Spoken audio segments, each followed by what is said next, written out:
Does the Torah believe that all nationalities are equal? In the usual understanding of equality? Of course not. When I was in kindergarten, this was in the USSR, at one point, all kids started calling me anti-Semitic names. My mother went to complain, and the teacher, we must give her credit, dealt with the issue.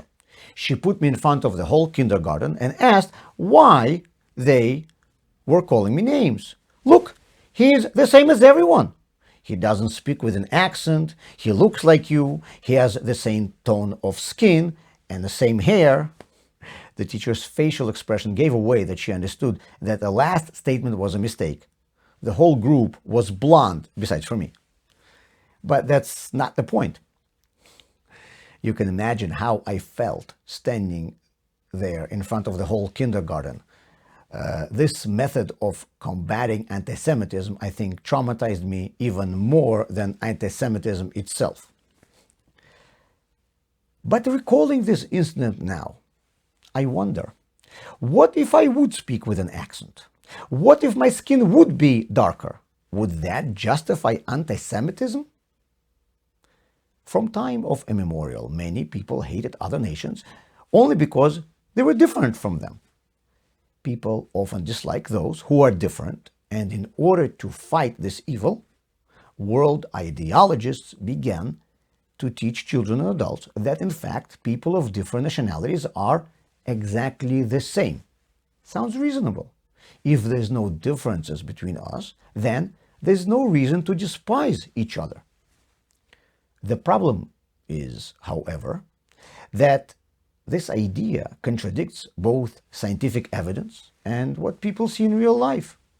DNA studies show that different nationalities in general have different talents. There is probably a reason why Germany builds best cars in the world and Israel could not build a car.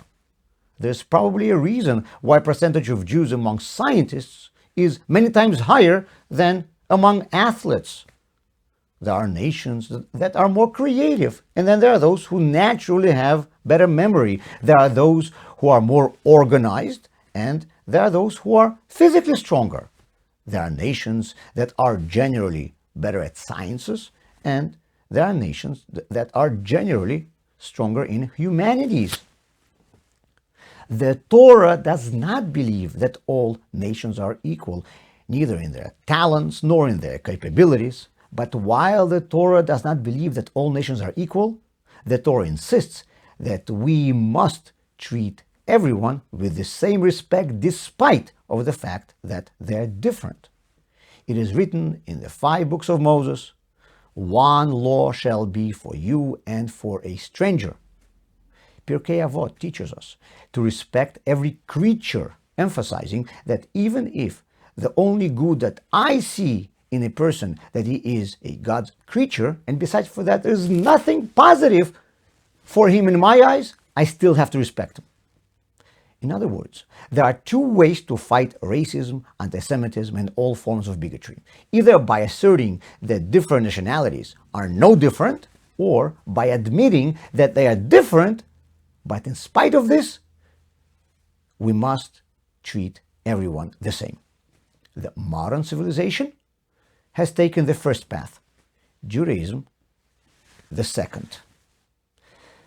The problem with the first path is that if you teach your children that they need to respect people of all nationalities because they are no different from them, then when your child sees someone who is different, nothing will stop him from hating him. On the contrary, I should respect other people because they are the same as me. And if they are not the same, then why should I respect them?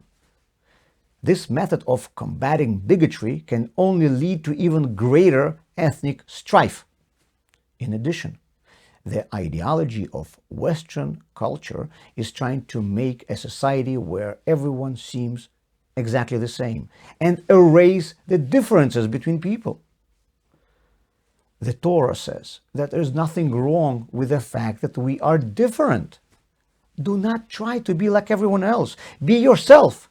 Judaism insists that all people and all groups of people are different, and there's nothing wrong with that. On the contrary, our differences are the power of mankind. This way we all make up the mosaic of this world.